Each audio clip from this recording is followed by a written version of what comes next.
You're the perfect Lamb of God. That's good.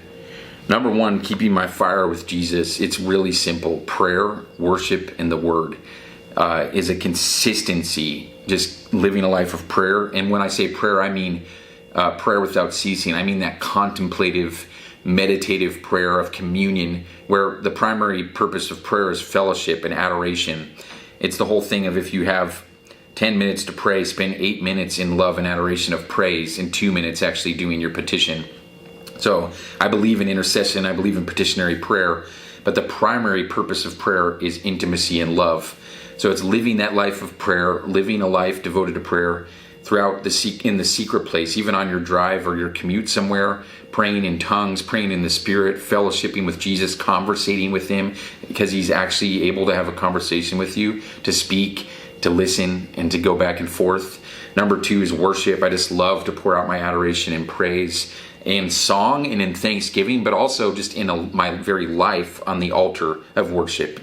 Worship isn't just song. Worship is your very life on the altar of His will. So living a life in pure worship and adoration and thanksgiving and praise. Somebody said, whatever you're thankful for increases. In the Bible, you see that where Jesus gave thanks, He broke the bread, and then it multiplied into the masses. So my question is, what if you were thankful for Jesus? What if you were thankful for His presence? I think your awareness of it would increase, or it would increase upon your life, the manifest glory of God. So if there was anything that I could be thankful for, yes, I'm thankful for everything that He does, but I'm thankful for Him. And that stewards the fire of Jesus in and upon me. Number three is the Word of God. If you read the Bible, remember when Jesus broke out the Word of God to the people on the road to Emmaus when He was resurrected? And then afterwards, when they realized that it was Jesus, they said, did not our hearts burn within us as He spoke the Scriptures to us? So one of the fruits of the Word of God is actually that it'll cause your heart to burn. It'll cause you to burn. The more you read it, the more on fire you'll get. The Word of God is like kindling to the fire of the Spirit of God. The Word coupled with the Spirit literally just puts fuel on the fire.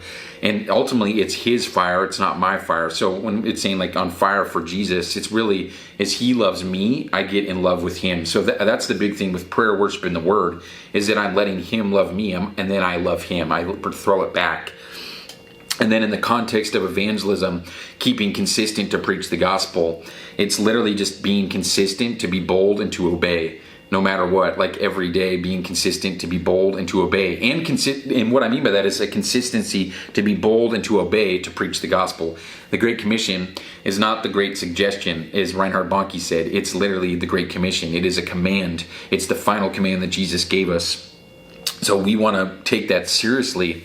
And how we consistently do that is just to be bold and to be obedient.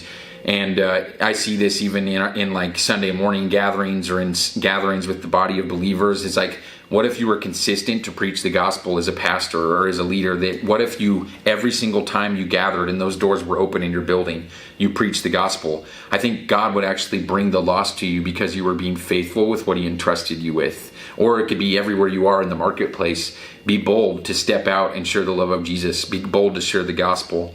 There's been times where I've been on an airplane and I've felt butterflies and felt nervous as I've heard the Spirit of God say to me, hey, stand up and preach the gospel, open air preach on this airplane.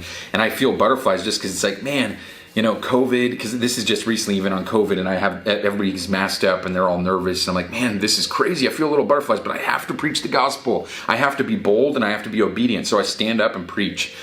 So yeah, just consistently be bold and obedient. Consistent.